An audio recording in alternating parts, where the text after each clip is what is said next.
Estate planning can be very confusing, and oftentimes I hear a lot of myths that are actually not true when it comes to what people think estate planning actually is or how it can help them. One of the biggest is that people think they don't need an estate plan because that if they own assets with their spouse, the spouse is automatically going to get those assets if they were to pass away. And that is just not true. It all depends on how the assets are actually titled to know how those assets would be distributed, whether it's to the spouse, the surviving spouse, or maybe it's actually going to go to the children or a mixture of the two. So it's really important that when you are looking at estate planning to work with a professional to understand if this is what our goal is with these assets, here's how it can actually be distributed if something were to happen. When it comes to wills, the biggest myth that I hear is people that say having a will avoids probate court. And this is absolutely not true. A will alone does not avoid probate court. If there are assets that have to go through probate, meaning somebody passed away and they own those assets in their individual name, then those assets would need to go through probate. Whether it's through a will or not, a will alone is not going to avoid the probate court process. The way that it is avoided is by having a fully funded trust. Having those assets in the trust will avoid those assets having to go through probate court. So when you hear somebody say that I don't need anything else, I have a will, or all you need is a will, think twice and work with an estate planning attorney to get the right information. So the biggest myth that I hear about trust is that, well, I don't have an estate, right? I don't have an estate. I don't need an estate plan. I don't need a trust. I'm not Bill Gates level. I don't need to have a trust. If you own a home, and if the fair market value of that home is more than $300,000, that house, if something happened to you, would have to go through probate court. And the way to avoid that is by having a trust. And this is the whole point of a trust, is a trust is an avoidance probate tool, right? It will avoid probate court as long as those assets are in your trust.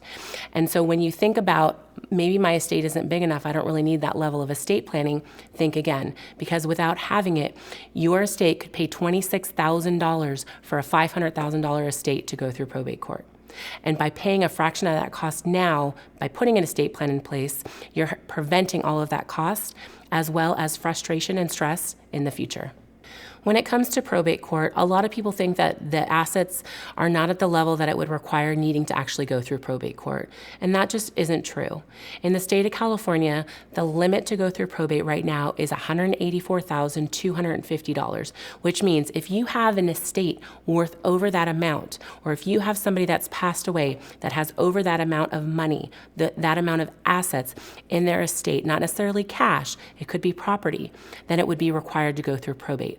And most people just think, well, if I pass away, my house is just going to go to my spouse, or my house is just going to get transferred to my kids. And while that is true, it has to go through probate in order to do that. And what I have seen in the past is maybe a house that has to go through probate and go to the kids can't actually afford to pay all of the fees that's associated with it. A $500,000 estate that costs $26,000 to go through probate, the kids don't have that kind of money to pay, in which case they now have to sell that house that they were planning to inherit from the parent to be able to pay the fees because it had to go through probate court. A lot of times people think that asset protection is a strategy that can happen as a result of estate planning. When you have a revocable living trust, put your assets in your trust and it'll be protected from creditors or lawsuits. And that's just not true. A revocable living trust is an agreement that you put together where you put your assets into your trust. You are the grantor, meaning you created the trust. You are also the trustee, which means you are in charge over all of the assets in your trust. Therefore, if you were to get sued, you have direct asset to those assets. So by putting it in a trust isn't how you prevent being sued, right? It's not a way for you to protect those assets. Having a revocable living trust is a way to avoid probate court.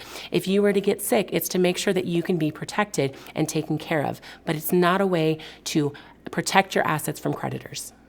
Another really big myth that I hear from people is, my estate isn't that complicated. It's super simple. I can just do it myself.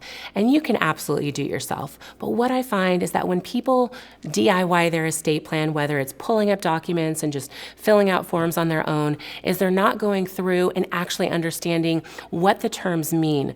if I put this, what will actually happen as a result?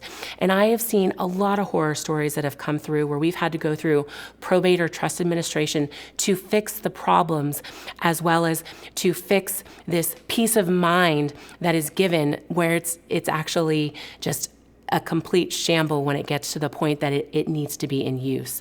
So next time you're thinking of doing your estate plan as a DIY or doing some kind of form where you're not working with a professional, where you can actually share what you want to occur, just think about how much money it's actually going to cost in the future, not right now.